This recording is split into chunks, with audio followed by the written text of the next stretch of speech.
पण मुळामध्ये शास्त्र जर विचार केला तर ते वेदच आहे. वेदच आहेत. आणि आज आपण ज्यांना शास्त्र म्हणतो ती वस्तुतः ती शास्त्र नसून ती दर्शन आहे. दर्शन आपण ज्यांना म्हणतो असं उदाहरणार्थ आपण न्यायशास्त्र असं म्हणतो, वेदांतशास्त्र असं म्हणतो, मीमांसाशास्त्र असं म्हणतो, पण वस्तुतः ही सगळी दर्शन आहे. तर दर्शन म्हणजे काय, तर आपल्या ज्या ऋषीमुनींनी तत्वज्ञान जे सांगितलं त्या तत्वज्ञानाचा जो त्यांना एक अनुभव आला, हो. त्या अनुभवानुसार त्या अनुभवाचं नाव आहे दर्शन. दर्शन म्हणजे दृश्यते अनेन इति दर्शनम, ज्याच्यामुळं आपल्याला अनुभव येतो. ज्या पद्धतीने आपण गेलो, म्हणजे उदाहरणार्थ तुम्ही न्यायशास्त्र घेतलं, हो. तर नैयायिकांनी जी काही पद्धत मांडली आहे, त्यांनी जे काही पद्धतीने सांगितलं की बाबा आमचे हे 16 पदार्थ आहेत, यांचं जर तुम्ही तत्वज्ञान जर तुम्हाला झालं तर मोक्ष मिळेल. तर मोक्ष कसा मिळतो, तत्वज्ञान म्हणजे काय, त्याच्यानंतर जीव म्हणजे काय, जगत म्हणजे काय, ईश्वर म्हणजे काय, असा जो सगळा विचार करण्याचा जो गाभा आहे तो हा सगळ्या दर्शनशास्त्रामध्ये येतो. म्हणून याला दर्शनशास्त्र असं म्हणतात. तर प्रामुख्यानं असं आहे की आपल्याकडे जे आता सामान्य लोकांना जे माहिती आहे ते वेदांतशास्त्र माहीत आहे, हो. कारण संत वाङ्मयामध्ये ते शास्त्र जास्त प्रसिद्ध आहे. तर वेदांतशास्त्र म्हणजे काय, तर उपनिषदांना धरून केलेलं शास्त्र, ओके. म्हणजे वेदांतशास्त्र, आणि त्याचं मी अध्ययन केलेलं आहे. तुमचं वेदांत शास्त्राचं अध्ययन झालेलं आहे. गुरुजी, आता तुम्ही 2-4 शास्त्राची नावे घेतले, तर असे शास्त्र सगळे किती आहेत आणि त्यांची पूर्ण आम्हाला एक सूचीबद्ध नावं कळेल का, किती असे शास्त्र हो, आहेत? अवश्य. कारण आपण 6 शास्त्र म्हणतोच, जसं आपल्या आरतीमध्ये पण आपण म्हणतो की नाही, साही विवाद करता पडले प्रवाही. तर ते साही विवाद म्हणजे 6 शास्त्र. तर ही 6 शास्त्र जी आहेत ही 6 दर्शनं, मी आता मगाशी म्हटल्याप्रमाणे. तर ही जी दर्शन आहेत ही काय करतात, तर मी आता मगाशी म्हटल्याप्रमाणे साधारणपणे 3 गोष्टींचा प्रामुख्याने विचार करतात: जीव, जगत आणि जगदीश्वर. जगदीश्वर. जीव, जगत आणि जगदीश्वर यांचा विचार ही शास्त्र करत असतात. तर ही जी शास्त्र आहेत त्यातलं प्रामुख्यानं आपल्या 6 आस्तिक आहेत आणि शिवाय 6 नास्तिक पण आहेत. म्हणजे नास्तिक सुद्धा शास्त्र असतात नास्तिक शास्त्र पण आहेत. हा, नास्तिक सुद्धा शास्त्र असू शकतात. जसं नास्तिक शास्त्र आपल्याकडे चार्वाक आहे, बरं. बौद्ध दर्शनाची 4 शाखा आहेत, आणि जैन दर्शन ही सुद्धा नास्तिकामध्ये येतात. कारण काय, आपल्याकडे नास्तिक शब्दाचा अर्थ जे वेदाला मानणारे आहेत ते आस्तिक आणि जे वेदाला मानत नाहीत ते नास्तिक. तर चार्वाक, बौद्ध आणि जैन हे वेदाला मानत नाहीत, म्हणून हे सगळे झाले नास्तिक. आणि बाकी आता न्याय, आपली जी 6 शास्त्र आत्ता मी मगाशी म्हटलं, साई विवाद करता पडले प्रवाही असं जे म्हणतात की त्यांच्यात विवाद होतो, तर ते 6 शास्त्र कोणती, तर पहिलं शास्त्र आहे न्याय. न्यायशास्त्र म्हणजे गौतम ऋषींनी लिहिलेलं हे शास्त्र आहे. दुसरं शास्त्र आहे वैशेषिक, जे कणाद ऋषींनी लिहिलेलं शास्त्र आहे, ज्याला आज परमाणू जो आहे त्याचा शोध पहिल्यांदा कणाद ऋषींनी लावला. तर ते सांगणारं शास्त्र म्हणजे वैशेषिक शास्त्र. तिसरं शास्त्र आहे सांख्यशास्त्र, जे कपिल महामुनींनी सांगितलेलं आहे, सांख्यशास्त्र. त्याच्यानंतर आता प्रसिद्ध असलेलं योगा, हल्ली योगा असा शब्द प्रयोग व्हायला लागला आहे, आणि ते योगशास्त्र येते ते वस्तुतः ते आहे पतंजली ऋषींनी प्रणित केलेलं, ते 4थं शास्त्र ते झालं. 5वं शास्त्र मीमांसा शास्त्र, जे यज्ञाची मीमांसा करतं. आणि 6वं शास्त्र म्हणजे प्रसिद्ध असलेलं, त्याला उत्तर मीमांसा असं म्हणतात आणि वेदांत असं म्हणतात. तर वेदांत शास्त्र, ते वेदांत शास्त्रालाच उत्तर मीमांसा असं म्हणतात. असं ती ही 6 शास्त्र आहेत. आणि ही 6 शास्त्र काय करतात, तर मी मगाशी म्हटल्याप्रमाणे या संबंधित गोष्टींचा विचार करतात. जीव, जगत, जगदीश्वर प्रामुख्याने त्यांचा विषय. याच्या अनुसारण अजून काही असतील अनुषंगिक जे किती विषय असतात, अनेक विषयांचं सूक्ष्म चिंतन ही दर्शनशास्त्र करतात. म्हणजे तुम्ही आता सांगितल्याप्रमाणे आपल्या श्रोत्यांना असं कळतंय की शास्त्रांना दर्शनशास्त्र सुद्धा हे दुसरं नाव आहे. हो, बरोबर. आणि ते 6 दर्शनशास्त्र आहेत आणि त्याच्याबद्दल तुम्ही कोणत्या ऋषींनी ते सांगितले आहेत, त्यांच्यात काय सांगितलं आहे तुम्ही स्पष्टवार आम्हाला सांगितलं आहे. तर गुरुजी, शास्त्री, जे आपण जे वेदांत शास्त्रामध्ये अध्ययन केलेलं आहे ते साधारणतः किती वर्ष एका व्यक्तीला लागू शकते की तो पूर्ण ते आत्मसात करू शकतो? तर त्यात कसं आहे की शास्त्राध्ययनाच्या बाबतीत जर विचार केला तर वेदांत शास्त्र जरी घेतलं किंवा कुठलंही शास्त्र घेतलं तर सुरुवातीला त्याला संस्कृत येणं आवश्यक आहे. त्यामुळे आधी संस्कृत भाषेचा अभ्यास त्यानं केला पाहिजे. तर साधारणपणे संस्कृत भाषेच्या अध्ययनासाठी 6 महिने 7 महिने तरी किमान त्याला अपेक्षित आहे, ज्याला वाक्यरचना वगैरे कळायला लागणं हे अपेक्षित आहे. हे पहिल्यांदा.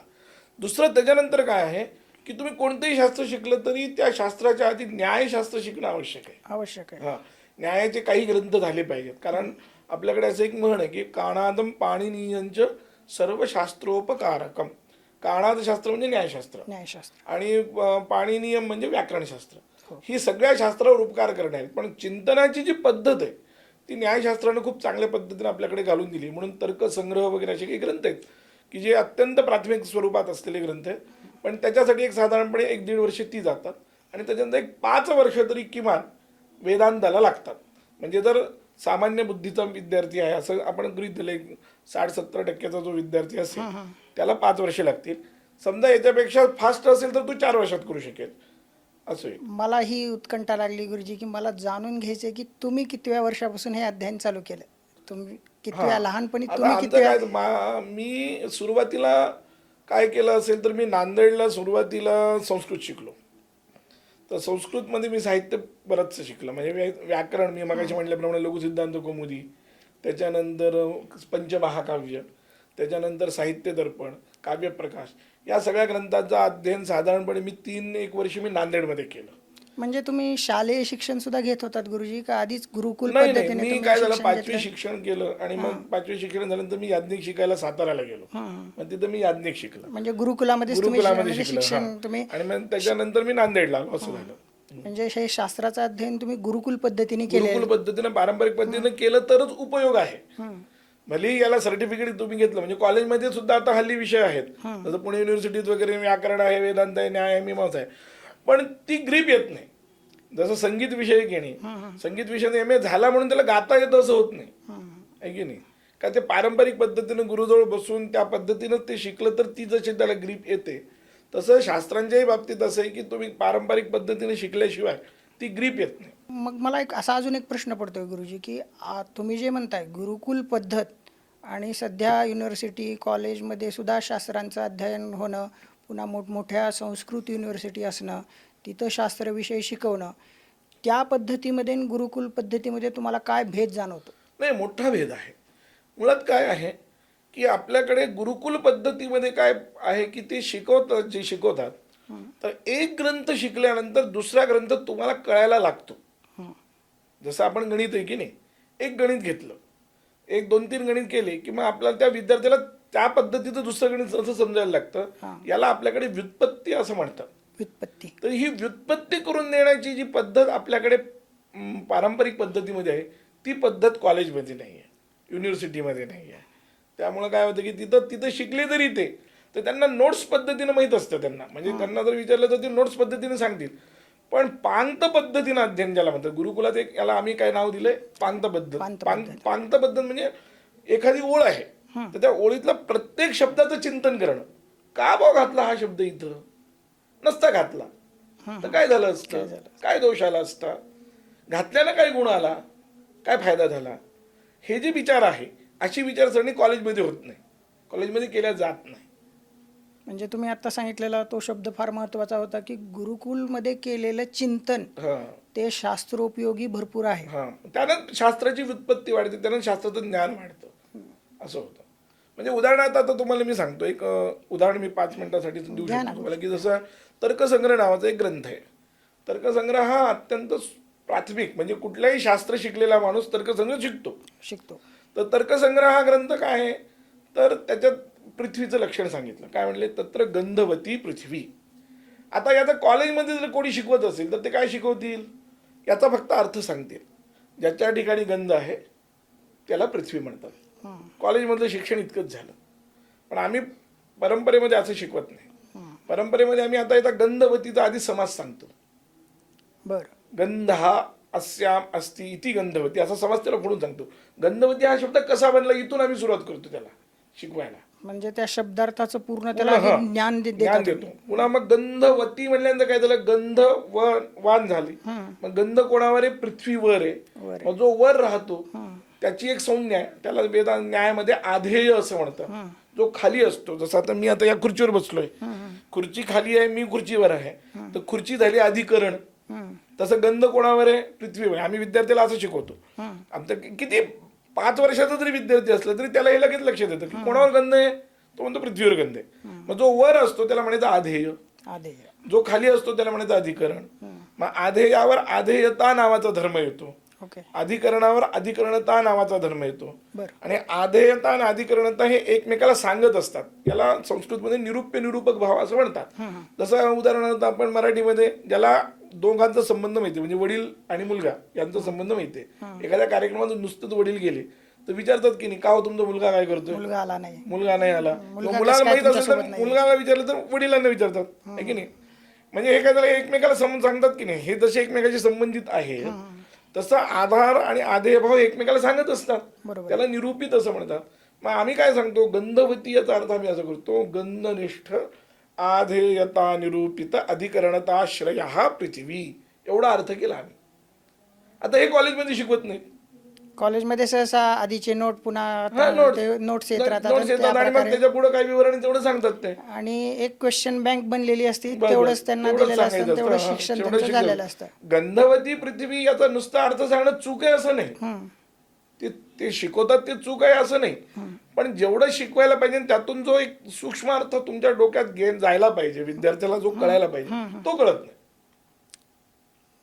हा फरक आहे. बरोबर. गुरुजी, आपण कोणत्या गुरुजींकडे हे पूर्ण वेदांत शास्त्र जे सगळे तुम्ही आता सांगितलं, जे सुरुवातीपासून ते कोणत्या गुरुजीकडे तुम्ही अध्ययन केलं? थोडंसं त्याच्यात असं आहे की मी मगाशी म्हटल्याप्रमाणे मी नांदेडला वसंत महाराज दीक्षित, त्याच्यानंतर अंबादासराव जोशी आणि प्राध्यापक डॉक्टर सीरा जोशी या 3 गुरूंकडे संस्कृतचं अध्ययन केलं मी. संस्कृतचं म्हणजे शब्दरूपवली, धातुरूपवली पासून मी मगाशी म्हटल्याप्रमाणे संस्कृत आलं पाहिजे ना, तर मग ते शब्द, त्यातली विभक्ती आहे हे सगळं कळलं पाहिजे, वाक्यरचना कळली पाहिजे. तर हे सगळं प्राथमिक जे आहे ते सुरुवातीला मी वसंत महाराजांकडे शिकलो. नंतर रघुवंश वगैरे काव्य जे आहेत हे अंबादासराव जोशींकडे शिकले. आणि अचानक अंबादासराव जोशी एक दिवशी निधन पावले, अचानकपणे ते गेले. त्यामुळं मग उरलेलं जे आहे मग ते पंचमहाकाव्याचं आणि लघुकुमुदीचं वगैरे अध्ययन मी मग प्राध्यापक डॉक्टर सीना जोशी सरांकडे शिकलं. आणि मग त्याच्यानंतर मी भारतीय विद्याभवनच्या परीक्षा दिल्या. बरं. तर पूर्व मध्यमा परीक्षापर्यंत हा सगळा अभ्यासक्रम होता. आणि उत्तर मध्यमेपर्यंत झाल्यानंतर, पूर्व मध्यमा आणि उत्तर मध्यमा झाली तोपर्यंत हा सगळा अभ्यासक्रम पंचकाव्याचा वगैरे झाला. मग शास्त्री जो विषय आहे म्हणजे BA = BA, भारतीय विद्याभवनची जी शास्त्री, उत्तर मध्यमा म्हणजे 12वी, तर 12वी पर्यंत हे सगळं झालं असं समजूत आपण थोडंसं. आणि मग ज्यावेळेस शास्त्रीय विषय घ्यायचा त्यावेळेस ऑप्शनल म्हणून विषय मी वेदांत घ्यायचं ठरवलं, अद्वैत वेदांत. तर वेदांत घ्यायचं असं ज्यावेळेस मी ठरवलं त्यावेळेस वेदांत शिकवायला नांदेडमध्ये कोणी नव्हतं. बरं. म्हणून मग नांदेडमधून मग मी वेदांत शिकण्यासाठी सावरगावला परमपूज्य महामहोपाध्याय यज्ञेश्वर शास्त्री कस्तुरी गुरुजी, ज्यांना आपण सगळे बाबा वगैरे म्हणतो, आपल्या भागात बाबा म्हणून प्रसिद्ध आहेत, त्यांच्याकडे गेलो. कारण आपल्या पूर्ण मराठवाड्यामधलं सगळं संस्कृत जे आहे, आता मी ज्यांची नावं घेतली, वसंत महाराज दीक्षित असतील, अंबादासराव जोशी असतील, प्राध्यापक सीना जोशी असतील, हे सगळे त्यांचेच विद्यार्थी आहेत. आणि मग त्यांच्याकडे मी वेदांत शिकायला गेलो. आणि मग वेदांताचं मी त्या ठिकाणी प्रस्थानत्रय भाष्याचा पूर्ण अभ्यास केला. कस्तुरी गुरुजींकडे वेदांताचं अध्ययन केलं. आणि मग वेदांताचे जे उच्च ग्रंथ आहेत, म्हणजे कस्तुरी गुरुजींकडे मी वेदांताच्या प्राथमिक ग्रंथापासून ते प्रस्थानत्रय भाष्य, म्हणजे प्रस्थानत्रय म्हणजे ब्रह्मसूत्र, उपनिषद, गीता याच्यावरचं जे